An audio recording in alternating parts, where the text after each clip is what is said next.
Hello everyone. Welcome back to our channel MSB trades. Friends, ఇవాళ నేను 3 trades provide చేశాను. 3 trades వచ్చేసి మనకి సక్సెస్ అయిపోయాయి. అండ్ ఇవాళ ఎండ్ ఆఫ్ ద డే మనం మొత్తం ప్రాఫిట్‌లోనే క్లోజ్ చేసాం. అనాలిసిస్ ఇచ్చే ముందు మీకో విషయం చెప్పాలి. చాలా ఇంపార్టెంట్ ఇది. ఇది మీకు కూడా జరగొచ్చు. ఇప్పటిదాకా ఇద్దరు ముగ్గురు నాకు స్క్రీన్ షాట్స్ పెట్టారు. వాళ్ళైతే పేమెంట్ చేయలేదు.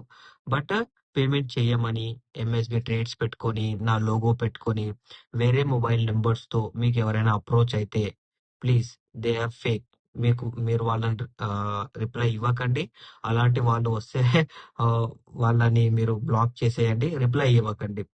నేను నా యూట్యూబ్ వీడియో కామెంట్‌లో కూడా మీరు కామెంట్ పెడితే ఎవరైనా వచ్చి నేను ఎంఎస్‌బి ఇది నా వేరే నెంబరు. నేను రీసెంట్ గా చేంజ్ చేశాను. ఇలా ఎవరైనా చెప్పి మీ దగ్గర అంత పేమెంట్ చేయండి, ఇంత పేమెంట్ చేయండి, నేను అకౌంట్ హ్యాండ్లింగ్ చేస్తాను, అది చేస్తాను, ఇది చేస్తాను అంటే నమ్మొద్దు. ప్లీజ్ నమ్మొద్దు. నా నెంబర్ వచ్చేసి ఒకటే. అది మీకు డిస్‌ప్లే కూడా కనిపిస్తుంది. నేను ఓరల్‌గా కూడా చెప్తాను. 8919355609 ఇది నా నెంబర్. దీని తప్పించి వేరే నెంబర్ అనేది నా దగ్గర లేదు. అండ్ నేను అకౌంట్ హ్యాండ్లింగ్ చేస్తాను. 50-50 షేరింగ్, 90-10% షేరింగ్ ఇలా అని నేను ఎప్పుడు అకౌంట్ హ్యాండ్లింగ్ అనే అకౌంట్స్ అనేవి తీసుకోను. ఓకే. ఇంకోటి నా పర్సనల్ నెంబర్ తోని నేను ఎవరికి రిప్లై ఇవ్వను. ఎవరైనా మెసేజ్ చేస్తేనే వాళ్ళకి రిప్లై ఇస్తాను. నేను సొంతంగా నా ప్రీమియం గ్రూప్ అంతా ఇంత చార్జ్ చేస్తాను అని ఎవరికి నేను అడగనండి. So beware of this frauds. మీరు దూరంగా ఉండాలి. ఓకే. ఇది నేను నోటిఫై చేయాలి అనుకున్నాను, చేసేసాను.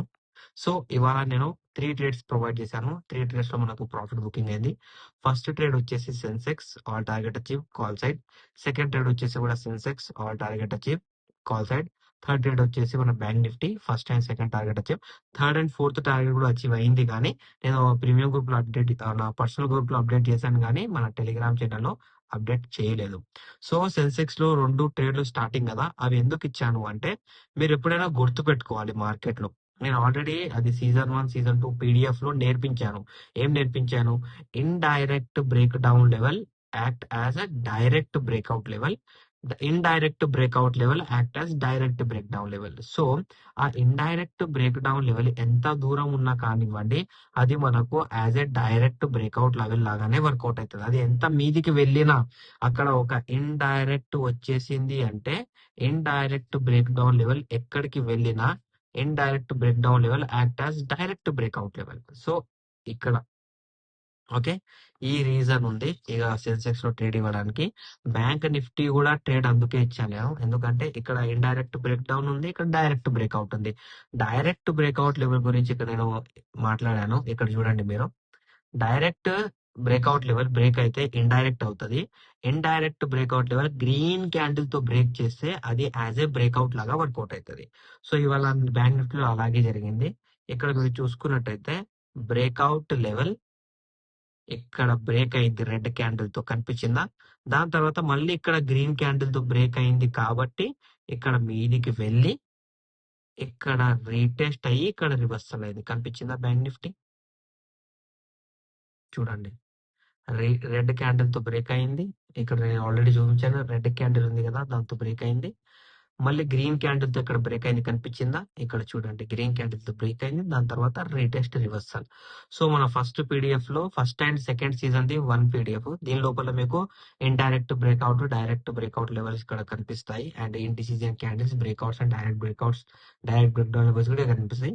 సీజన్ 3 లో అవి ఫెయిల్ అవుతే ఎలా మనం మార్కెట్ లో ఐడెంటిఫై చేయాలి, రీటెస్ట్ బ్రేక్అవుట్ అనేది ఎలా ఉంటది అని కూడా నేర్పించాను. ఇవాళ రీటెస్ట్ బ్రేక్అవుట్ అయింది. ఇది థర్డ్ పీడిఎఫ్ లో ఉంది. ఇక్కడ మీరు చూడండి.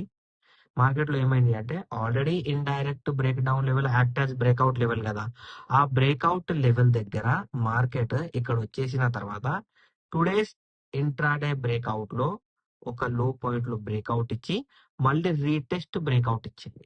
సేమ్ ఇలాగా ఇక్కడ చూడండి, రీటెస్ట్ బ్రేక్అవుట్ ఇచ్చింది. అందువల్ల మార్కెట్ లో నేను 2 ట్రేడ్స్ టైమింగ్ కూడా చూసుకోవచ్చు మీరు. మన టెలిగ్రామ్ ఛానల్ టైమింగ్ కూడా చూసుకోండి. ఫస్ట్ ట్రేడ్ వచ్చేసి 9:36 AM. సెకండ్ ట్రేడ్ వచ్చేసి 10:22 AM. 9:32 AM ఇక్కడ ఇక్కడ ఇక్కడ మీదికి వెళ్ళిపోయింది. దాని తర్వాత ఇక్కడ ఇక్కడ మళ్ళీ మొత్తం మీదికి వెళ్ళిపోయింది. అండ్ థర్డ్ ట్రేడ్ వచ్చేసి బ్యాంక్ నిఫ్టీ పుట్టు కదా, పుట్టు ఎక్కడ ఇచ్చాను నేను? పుట్టు టైమింగ్ చూసుకోవచ్చు మీరు. 2 PM 12:45 ఇక్కడ ఇచ్చాను నేను. ఇక్కడ రిజెక్షన్‌లో ఇచ్చాను నేను. దాని తర్వాత మీదికి వెళ్లి ఫాల్ అయింది. సో, ఓన్లీ 2 టార్గెట్సే అచీవ్ అయింది. దాని తర్వాత థర్డ్, ఫోర్త్ టార్గెట్ అచీవ్ అయింది. ఓకే. సో, ఇలా ఇవాళటి అనాలిసిస్‌తో పాటు మనం ప్రాపర్‌గా ప్రాఫిట్‌లో క్లోజ్ చేసాము. ఇప్పుడు మండే అనాలిసిస్ ఏంటి అని చెప్పబోయే ముందు ఇంకో ఇంపార్టెంట్ విషయము. మీరు టెలిగ్రామ్ ఛానల్ మనది జాయిన్ కావాలి అంటే మన వీడియోస్ డిస్క్రిప్షన్‌లో ఉన్న లింక్‌తోనే మీరు జాయిన్ కావాలి. మీరు టెలిగ్రామ్ ఛానల్‌లో ఇలా టెలిగ్రామ్‌లోకి వెళ్లి ఎక్కడైనా సింపుల్‌గా టెలిగ్రామ్‌లోకి వెళ్లి ఇలా ఎంఎస్బి ట్రేడ్స్ అని సెర్చ్ చేశారనుకోండి. ఇక్కడ మీకు ఛానల్స్‌లో 20,000 సబ్స్క్రైబర్స్, 30,000 సబ్స్క్రైబర్స్ కూడా ఫేక్ ఛానల్స్ ఉన్నాయి. ఈ ఛానల్స్ నావి కావు. ఓకే. నా ఛానల్స్ లో మినిమం సబ్స్క్రైబర్స్ ఉంటారు. నా ప్రీమియం అయితే నేను యాడ్ చేస్తేనే మీరు యాడ్ అవ్వాలి. సో ఎంఎస్బి ట్రేడ్స్ లో 2,800 కన్నా ఎక్కువ సబ్స్క్రైబర్స్ లేరు. ఓకే. ఇంత సబ్స్క్రైబర్స్ నా దగ్గర ఉన్నారు. 20,000 30,000 సబ్స్క్రైబర్స్ లేరు.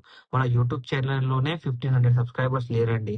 సో నాకు 20,000 సబ్స్క్రైబర్స్ ఎక్కడికి వెళ్ళి రావచ్చు టెలిగ్రామ్ లో. So that is a fake account. మీరు జెన్యూన్ టెలిగ్రామ్ ఛానల్ జాయిన్ కావాలి అంటే మన డిస్క్రిప్షన్ లో ఉన్న లింక్ తోని మీరు ఎంట్రీ తీసుకోవాలి. ఓకేనా. వేరే ఛానల్స్ వాళ్ళు చాలా మంది ఫ్రాడ్ చేస్తున్నారు నా పేరు చూసి. ఓకే. ఇప్పుడు ఎలా ఉందంటే జెన్యున్ గా వర్క్ చేసి జెన్యున్ గా ప్రాఫిట్ ఇచ్చినా మోసం చేసే వాళ్ళు మోసం చేస్తూనే ఉన్నారు. సో లిటిల్ బిట్ అక్కడ నేను డిసప్పాయింట్ అయ్యాను. వాళ్ళకి మనసాక్షి లేదు, ఏం లేదు. సో దాని గురించి అయితే నేను మాట్లాడాను. సో ఇప్పుడు 10th నవంబర్ అనాలిసిస్ చూద్దాం మనము. మనకు ఇవాళ ఇంట్రాడేలో ఏం జరిగింది అంటే రీటెస్ట్ బ్రేక్ డౌన్ లెవెల్ జరిగింది. ఇక్కడ కనిపించిందా retest break down level. Already చూడండి direct retest break down level, retest direct break down level అంటే ఆల్రెడీ ఒక బ్రేక్ డౌన్ వచ్చిన తర్వాత మళ్ళీ మీదికి వెళ్ళి అక్కడికి వెళ్ళి ఫాలో అవుతుంది. ఇవాళ అక్కడే మనకు బ్యాంక్ నిఫ్టీలో ప్రాఫిట్ అయింది. సో ఇక్కడ ఏమైంది అంటే ఒక పాయింట్ దగ్గర వెళ్ళిన తర్వాత మళ్ళీ అదే పాయింట్ నుంచి రీటెస్ట్ బ్రేక్ డౌన్ లెవెల్ అనేది ఇక్కడ ఫామ్ అయింది. బట్ ఇక్కడ ఏముంది అంటే ఇండైరెక్ట్ బ్రేక్ డౌన్ లెవెల్ ఉంది. మండే మనకు ఇండైరెక్ట్ బ్రేక్ డౌన్ లెవెల్ దగ్గర ఈ పాయింట్ అనేది బ్రేక్ అవ్వాలి. 57,770 ఈ పాయింట్ బ్రేక్ అవుతేనే మనకు మార్కెట్ లో సెల్లింగ్ అనేది కన్ఫర్మ్. ఇలా బ్రేక్ కాలేదు, మార్కెట్ లో సెల్లింగ్ అనేది రాదు. And for an example gap up open అయితే మనకు సపోర్ట్ ఇక్కడికి వెళ్ళి తీసుకోవాలి. గ్యాప్ అప్ ఓపెన్ కాలేదు, సైడ్ వే మార్కెట్ లో ఓపెన్ అయ్యింది. మార్కెట్ లో పాయింట్స్ మీదికి వెళ్ళాలి అనుకుంటే కూడా 57,969 రీటెస్ట్ చేయాలి. రీటెస్ట్ చేస్తేనే మార్కెట్ లో బ్రేక్అవుట్ కన్ఫర్మేషన్ వస్తే మార్కెట్ లో ర్యాలీ అనేది కన్ఫర్మ్. ఇలా రాలేదు, ఇంకా కింద కూడా మనకు రీటెస్ట్ రివర్సల్ కాలేదు, మధ్యలో కూడా ఉంది అంటే మనం మార్కెట్ ని అవాయిడ్ చేయాలి. ఓకే. నిఫ్టీలో అనాలిసిస్ మనం ఇక్కడ చూసుకున్నట్టయితే నిఫ్టీలో చాలా ఈజీ అనాలిసిస్ ఉంది. ఎందుకు చాలా ఈజీ అనాలిసిస్ ఉంది అంటే ఇవాళ మార్కెట్ లో ప్రీవియస్ ఇండైరెక్ట్ బ్రేక్అవుట్ లెవెల్ కి వెళ్ళి రిజెక్ట్ అయింది. సో రిజెక్ట్ అయింది కాబట్టి it is a break down level. It is a break down level. So ఈ బ్రేక్ డౌన్ లెవెల్ దగ్గర మార్కెట్ మీదికి వెళ్ళి రీటెస్ట్ రివర్సల్ చేస్తేనే కదా మనకు బయింగ్ కన్ఫర్మేషన్. ఇలా రీటెస్ట్ రివర్సల్ చేయకపోతే బయింగ్ కన్ఫర్మేషన్ అనేది మార్కెట్ లో లేదు. సో మీరు క్లియర్ గా ఇక్కడ ఏమి చేయాలి అంటే మార్కెట్ లో మండే మార్నింగ్ ఈ లెవెల్ బ్రేక్ అయ్యి, sorry for an example gap up అయింది అనుకోండి, సపోర్ట్ తీసుకోవాలి. ఈ లెవెల్ బ్రేక్ అయ్యింది అనుకోండి, గ్రీన్ క్యాండిల్ తో బ్రేక్ అయ్యి రీటెస్ట్ రివర్సల్ చేయాలి. Until that don't go with buying, మీరు సెల్లింగ్ లోనే హోల్డ్ చేయొచ్చు. అండ్ సెన్సెక్స్ లో అనాలిసిస్ చూసుకున్నట్టయితే సెన్సెక్స్ అనేది నిఫ్టీ ఫాలో చేస్తుంది అండి, బ్యాంక్ నిఫ్టీని సెన్సెక్స్ ఫాలో చేయదు. సో నిఫ్టీ ఎలా మూవ్మెంట్ ఇస్తే సెన్సెక్స్ అనేది అలా మూవ్మెంట్ ఇస్తుంది. ఓకే. ఇప్పుడు ఇక్కడ మనం చూద్దాము సెన్సెక్స్. సెన్సెక్స్ కూడా సింపుల్. ఇవాళ ఇండైరెక్ట్ బ్రేక్అవుట్ లెవెల్ కి వెళ్ళి మనకు అనాలిసిస్ ఇచ్చింది. Indirect breakout level if it is break it act as direct break down level. ఇక్కడ చూసుకోండి ఈ అనాలిసిస్. ఓకే. సో ఇప్పుడు same to same 83,357 level break చేసి బ్రేక్ డౌన్ లెవెల్ ని బ్రేక్అవుట్ లాగా కన్సిడర్ చేయాలి. చేయాలి అంటే గ్రీన్ క్యాండిల్ అనేది ఇలా క్లోజ్ కావాలి. గ్రీన్ క్యాండిల్ క్లోజ్ అయితేనే బయింగ్, అంటిల్ బయింగ్ లేదు. సో సెన్సెక్స్ లో ఈ లెవెల్స్ ఉన్నాయి, బ్యాంక్ నిఫ్టీలో ఈ లెవెల్స్ ఉన్నాయి, నిఫ్టీలో ఈ లెవెల్స్ ఉన్నాయి. ఈ లెవెల్స్ దొరికితేనే మార్కెట్ లో ట్రేడ్ చేయండి. ఈ లెవెల్స్ దొరకకపోతే మార్కెట్ లో ట్రేడ్ చేయకండి. ఓకే. ఇది నా analysis on Nifty bank Nifty success for 10th November 2025. మీకు నా అనాలిసిస్ నచ్చినట్టయితే వీడియో లైక్ చేయండి, షేర్ చేయండి, మన యూట్యూబ్ ఛానల్ సబ్స్క్రైబ్ చేసుకోండి. Thank you for watching my video.